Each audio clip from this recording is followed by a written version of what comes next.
Hello, everybody. Welcome to another episode of Let Fear Bounce. I am Kim Langling, your host. Thank you so much for joining myself and my special guest today, David Fradin. He is an industry legend. Yes, I'm using the word legend, folks. He's an industry legend who was classically trained at HP, recruited by Apple to launch the first hard disk drive on a PC, and later served as the Apple Business Unit Manager, working at the same level as Steve Jobs himself. Interesting stuff there. He's also the author of several books, folks. Let's see, the first one, Building Insanely Great Products. Second book, Successful Product Design. And his third and most recently released, folks, is Letters from My Jaime, which are letters that his father wrote home during World War II. I'm fascinated by all of these titles and all of the stuff that you shared in them. David, welcome to Let Fear Bounce. I'm glad to be with you. Now, okay, first I have to jump on the Letters from My Jaime book because I'm a veteran and World War II actually is fascinating to me. And I've read so much and watched so many documentaries. I've actually interviewed all kinds of veterans and former prisoners of war from the World War II era. So share a little bit about how that book came about. Well, my cousin, from an older brother of my dad's, he was one of six siblings. She somehow got the letters that my dad had written home, primarily to my dad's oldest brother, Morris Fradin, who was a librarian for the U.S. Navy in the Pentagon. So, being a librarian, he probably innately saved all these letters. Somehow Diane got them, and then she was kind enough to send them to me. I started reading them, and they're very, very funny. My dad was a very good humorist, a very good writer, and he always wanted to get published. And Morris, who had been published, wrote a book called Hey Lock Lock, The History of the Erie Canal, a children's book. Always encouraged my dad in those days to send out a query letter to ask people if they would like to have this article or that article. And he was so afraid of being rejected by the magazines and the newspapers that he never did that. So he never got published. So this gave me an opportunity, uh, once I had his letters, to put them all together and chronicle the history of Jews from Spain 26 generations ago, where my great grandmother left Spain about the same time as Christopher Columbus left to discover India in 1492, when the Spanish Inquisition was going on. And then she was traveling up through France and was being some thieves were trying to steal their stuff, and a gallant man on a horse with a sword and his friends came to her rescue. His name was Fradin, and he fell in love with this 15-year-old woman, and that had set up the Fradin dynasty. And I found all about all this when I started researching the history of the Fradins for Letters from My Jaime. And there happens to be a French book called The Book of Fradin, which details everything back to about the 1300s in France. How And incredibly fascinating. I mean, what a fun rabbit hole you found yourself in when started off from letters that you received. I thought it was kind of interesting that King Louis, I forget his last, oh, King Philip the Sixth, anointed one of my predecessors as a duke, and then I ignore the French Revolution, which gets rid of aristocratic titles. So I am therefore a duke. And that book, Letters from My Jaime, you have to search for Duke David Fradin on Amazon in order to find it. Uh, it's very important to me because I called up my daughter afterwards, and I found out I was a duke, and I said, Michelle, I just found out I'm a duke. Can I now get a little bit of respect? And she said no. There you go. Well, see what that does for you. See, you don't need a royal title. Yeah, well, a few years earlier, I got appointed by a university in India as a distinguished professor. And I Oh, called my daughter up then and said, I just found out, I just been appointed a distinguished professor. Can I now get a little bit of respect? And she said, nope. I see a running theme here. I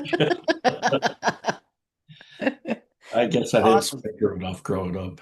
I think it's awesome. I love the idea of the book, and I'm going to get myself a copy of it for sure. I think it sounds fascinating, as well as your other two books that I do want to jump onto here. And I'm assuming you wrote these because of your background, your work background in HP and Apple, which how fascinating that is.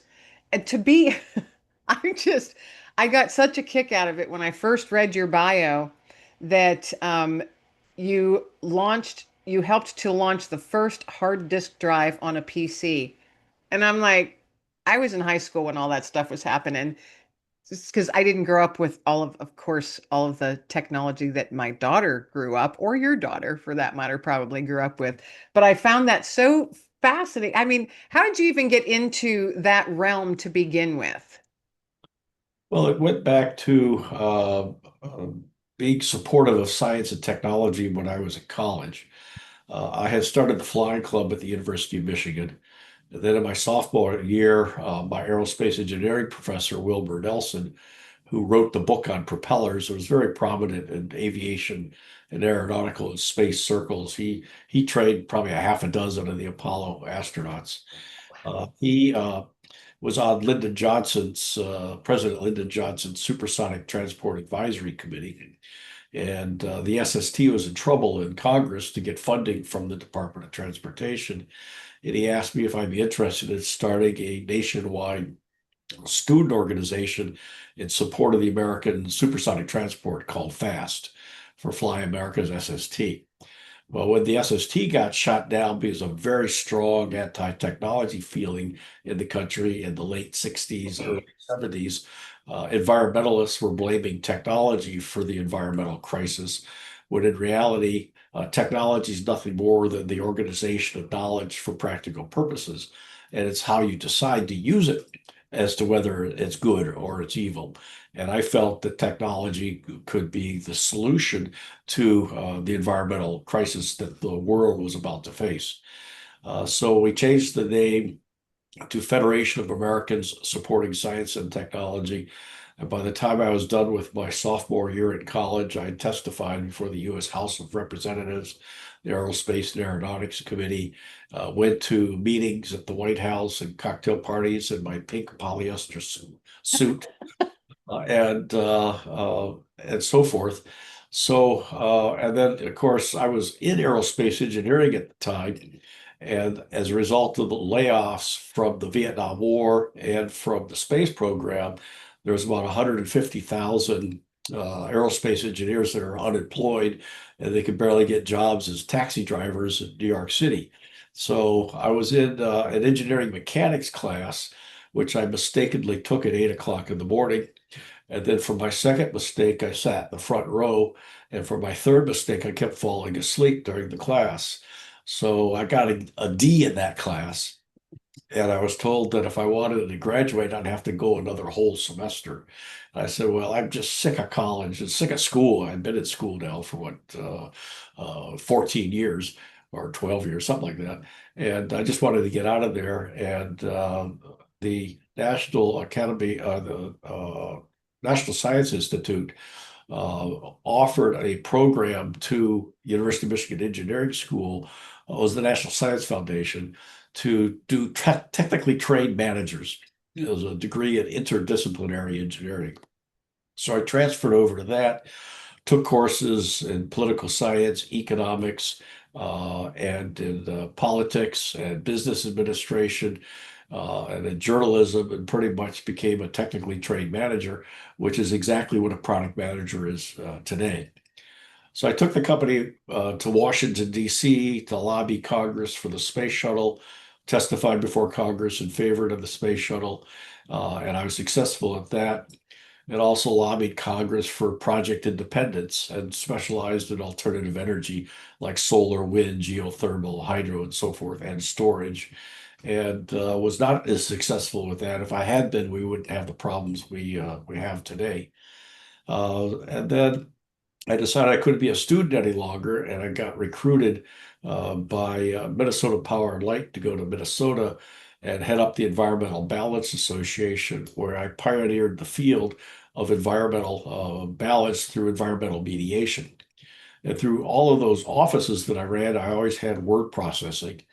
So later, after I ran John Connolly's presidential campaign and use dialogue and the predecessor to AOL, using mainframe computers for computer lists of potential voters.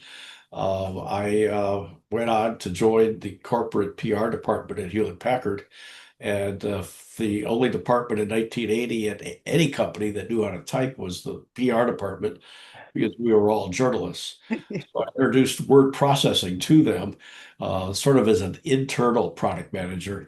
And I was able to use that and move laterally, which was in those days one of the nice things about HP. You could do that into office systems product management, where I did databases, executive report writers, and unified user experiences, user interfaces.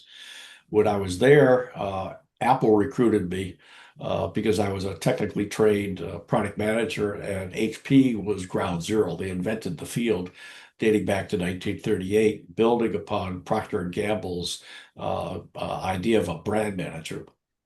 So I had the opportunity to introduce the very first hard disk drive to run on a personal computer. The Profile is a fantastic product. It was 5 megabytes in size, and no one could ever imagine using up 5 megabytes like I just did in the last 30 seconds or more. And it was very cheap. It was only $3,500. So one of the things that management at Apple noticed is that I knew how to manage because I had been managing uh, my flying club, the FAST organization, the Environmental Balance Association.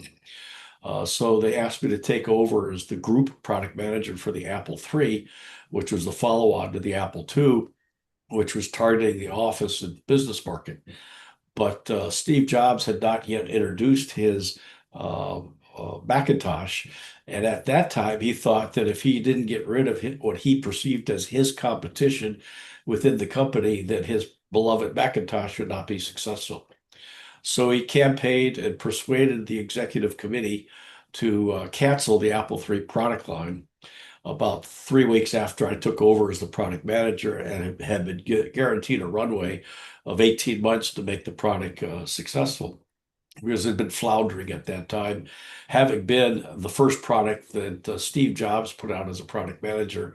And he made his usual mistake, which he later did with the Macintosh, and that is to ship the product without an operating system and without any software. So people would buy it and find out there's nothing they could do with it, which depressed sales. Like in 1985, by January of 85, Mac had sold 100,000, but in January of 1985, they sold 4 units because people found out that you couldn't do anything with the Mac that was shipping at that time. And that ended up in Steve losing his job later that year and being driven out of Apple. So they had canceled my product line, and I was coming out of corporate offices on Mariani Avenue in Cupertino. And Ida Cole, who was the VP of marketing, ran out, grabbed me and says, "The president, John, wants to talk to you." And I said, "John what?" And she said, "John Scully." And I said, "Oh, yeah, I met him a couple of times."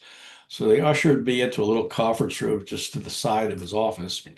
And he was sitting there with a super VisiCalc spreadsheet, which could get really big because of the virtual memory capabilities of the Apple III. And sitting to my left was Graziano, the CFO. Across from me was Ida, and to her right was Del Yoakum, at that time VP of manufacturing. He later became president of Apple. And Scully turns to me and says, "Dave, we just found out we've got about $20 million worth of piece parts for the Apple III scattered between our manufacturing facilities in Singapore, Dallas, Texas, and Cork, Ireland. What should we do?" And I said, and this would be about $300 million today, in today's dollars. I said, "What do you mean, we, paleface?" And he looked at me, and the other people in the room laughed, and he hadn't heard the joke. which was there was a television and film character called the Lone Ranger, wore white, had a white mask, traveled around the West doing good deeds. He had a white horse named Trigger. He had a gun with a silver bullet in his belt, and he saved the silver bullet for those special times in which he needed a silver bullet. And the story goes he was galloping through the desert with his sidekick, his Indian sidekick, Tato. Now, when I tell this story to people from India, I have to say American Indian Right, sidekick. right. And we get surrounded by 10,000 yelling, screaming Indians. And the Lone Ranger turns to Tonto and says, Tonto, we're surrounded by 10,000 yelling, screaming Indians. What should we do? And Tonto says, what do you mean, we, paleface? He's we. So I explained to Scully that I had all the responsibility for the product line, about 500 products, hardware and software, but no authority. And I said, give me the authority commensurate with the responsibility, and I'll help get things done. And I told him the story of Kelly Johnson's Skunk Works, who I think I had met at that time. He ran these skunk works in down at, near Edwards Air Force Base in the Palm Desert, and he could come out as a division of Lockheed with a brand new airplane in 18 months. Well, the rest of Lockheed would take about 7 years. I told him about the soul of a new machine, and I told him about the success of the IBM PC, where the senior salespeople at IBM kept killing the idea of IBM doing a PC because they were afraid it would erode their commission checks for their mainframe sales. So they moved the PC development to Boca Raton, Florida, as far away as they could get from IBM's corporate headquarters, but stay in the same time zone. And they successfully copied the Apple II and then introduced the the IBM PC.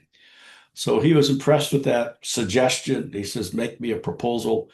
And on July 15th, 1983, the day which will live in infamy, at least in my mind, I gave a presentation to the executive committee on what I was proposing for an independent business unit.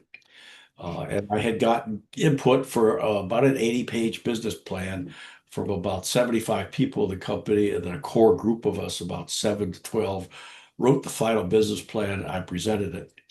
And one of the things that Maxine Graham suggested to me, who was in marketing communications, she says, in addition to doing the business stuff and the spreadsheet, I mean, the balance sheet of what is, how can we get the maximum profits, improve the equity of the company, and so forth. Let's also compare the options we proposed to Apple values, which was a very interesting and clever thing. I found out later that she served on Apple's values committee when a lady from those VP of HR at the time, Ann Bowers, had come over from Intel, and she was the head of HR for Intel, and later married Bob Noyce, one of the co-founders of Intel.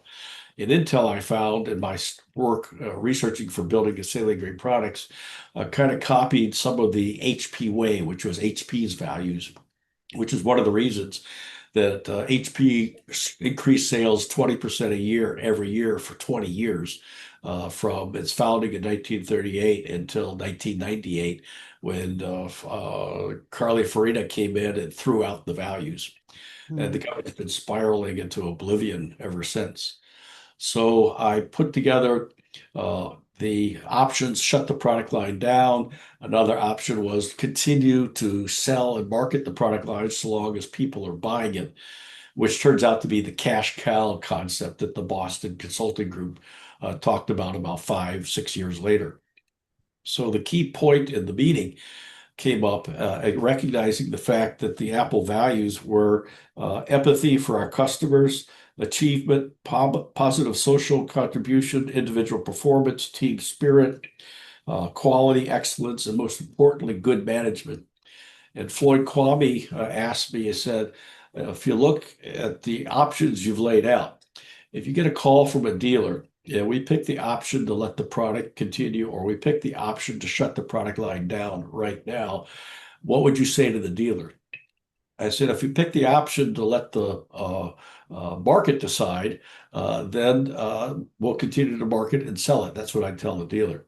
But if you choose the option to shut the product line down right now, I'll give the dealer your phone number, Floyd. And everybody laughed and they got it. That shutting the product line down just after we had already entered, no, after we had said we were supporting the Apple III and trying to convince our 1,800 dealers to sell it, would have been in violations of Apple's values.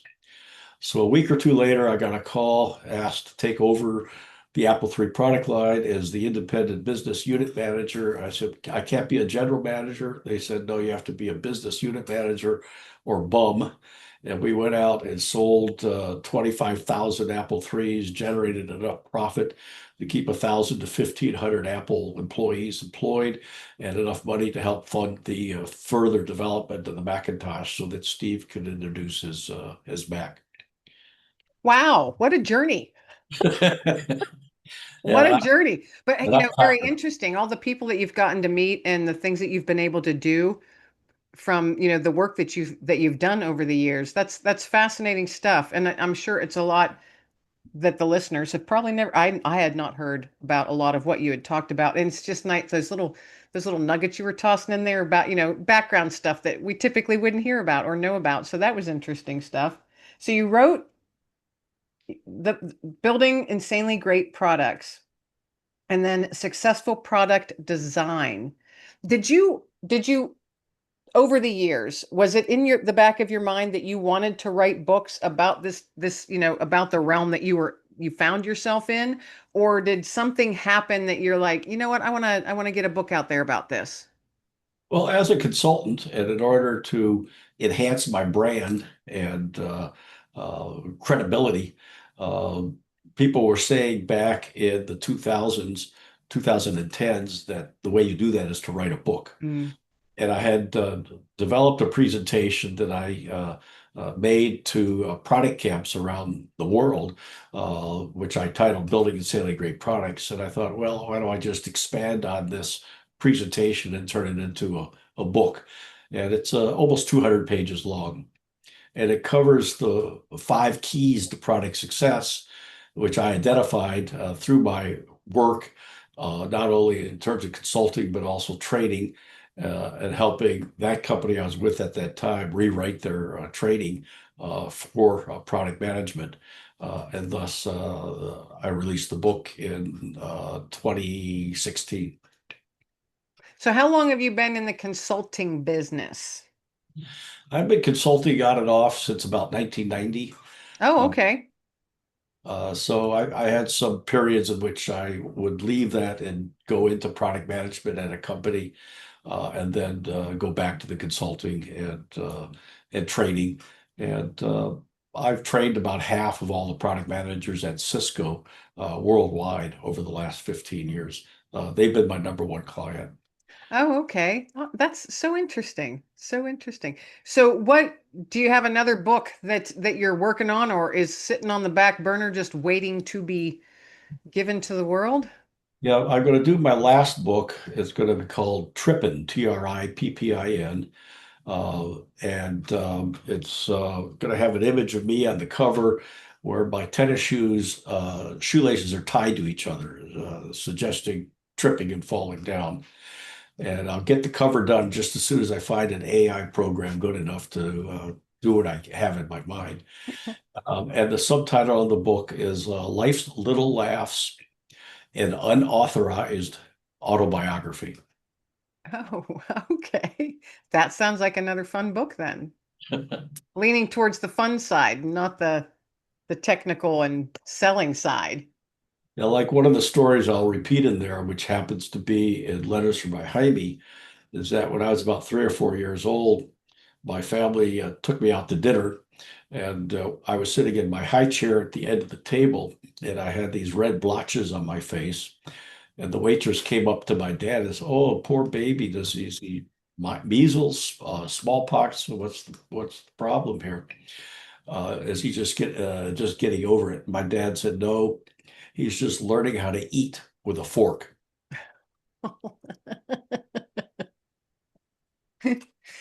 Good one. Good one.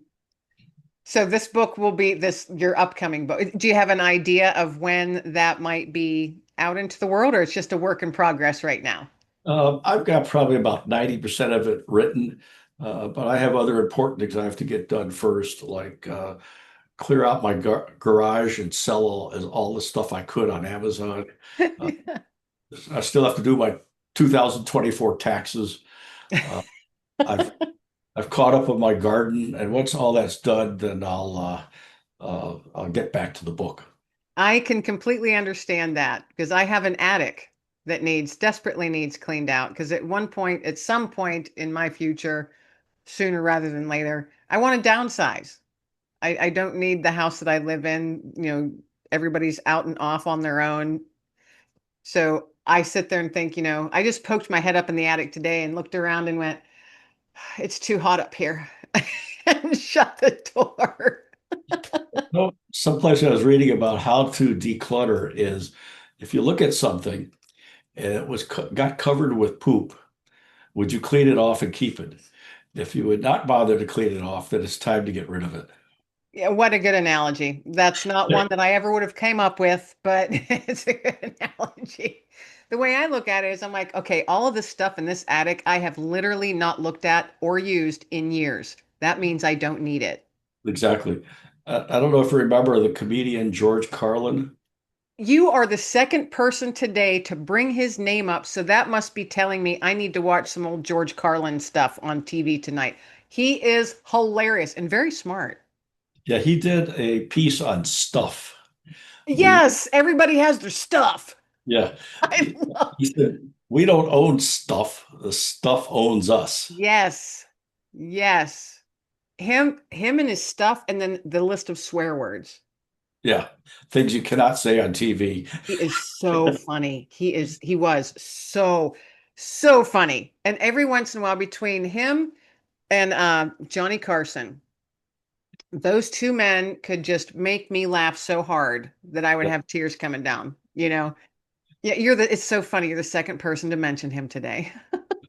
Well, it's fun if you go on YouTube and look up Johnny Carson to watch some of the episodes. One of them he did with Dean Martin, who was a distinguished drunk, and And they always cracked each other up. yeah, Dean Martin and him, and Dean Martin and Tim and Tim Tim Conway. Conway. And at one spot, about two-thirds of the way with the interview with Dean Martin, and he's slurring his words and everything. I think he was acting. I don't I think think he he acted a lot of that too. That was part of his persona, I guess. yeah, Yeah. that was his shtick. He says, "Oh my God, somehow it's just got really cold in here." And then he looks, the camera cuts down, and he put his hand into the glass of ice where his drink Oh, was. jeez. Yeah. That's funny stuff. I love those old. And see, now I'm gonna have to pull some of those up on YouTube. But my favorite one was Tim Conway, where he had just graduated from dental school. I was gonna say it's the dentist one. That is the best. That Yeah, is the best. And it doesn't matter how many times when I need a laugh and I just need to relax and just like guffaw, like laugh out loud, I will pull up Tim Conway. but they asked him Carol later. Burnett. Carol Yeah, Burnett. yeah, Kilroy, they asked him uh, how much of that was scripted. He says almost none of it. He Right? all improv. And he had a challenge with Harvey Korman that each time they could get the other person to laugh, they'd have to contribute to the other person's college fund. So there's a book out by Tim Conway's daughter. I think the title of the book was something like "My Father's Funnier Than Your Father." Yeah. And part of that was that he got Corman to laugh so much he was able to pay for his kids' college education. That's all part of the fun is watching them crack each other up. Yeah. So funny. So there's one with I think they're in a oh dry cleaning. Those two are in a dry and Tim Conway is he's like on the dry cleaning hook and he's just going back and forth Oh, on it. yeah. That's another good one. And for any of those folks that are out there listening and you don't have a clue of who we're talking about, it might be before your time, look it up on YouTube. You will find them funny. It was really good, clean fun. And there was an episode with on Carol Burnett with Vicki Lawrence, who played Carol's sister. No, Uh, she was Mama.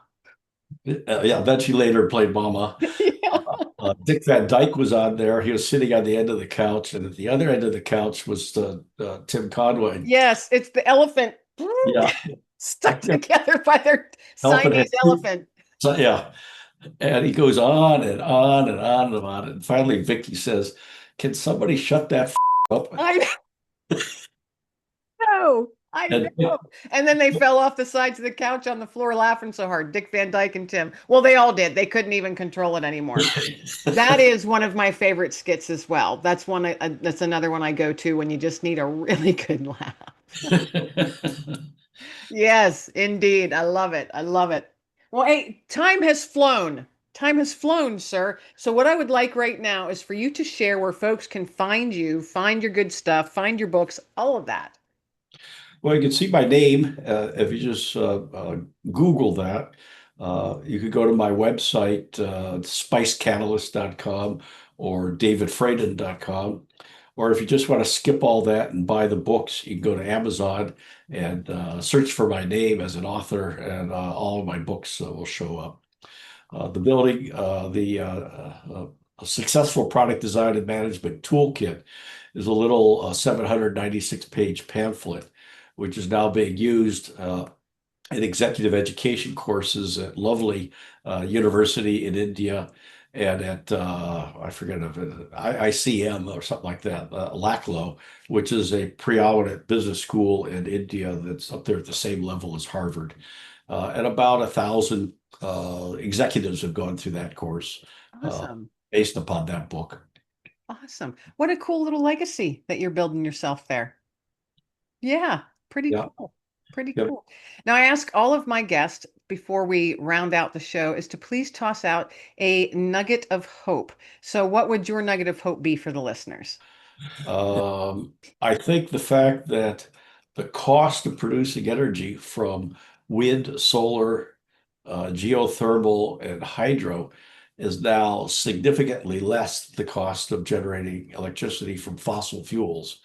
No matter what any government does, whether they have incentives or don't have incentives, uh, those non-polluting sources of energy will continue to grow faster. And as a result, if people have energy available to them, their quality of life will get better. There we go. Thank you very much for that. I appreciate it. And I appreciate your time coming on the show and being my guest today, David. So, thank you very much. You're welcome. Thanks for putting up with me. And everybody out there listening, I hope you enjoyed this episode with my guest, David Fradin. Be sure to check out all his stuff, his books on Amazon and on his website and all that stuff. It'll be in the show notes and on the show description on the YouTube channel. My name is Kim Langling. I am the host of Let Fear Bounce. Thanks once again. Everybody out there, be well, stay well, and above all, be blessed.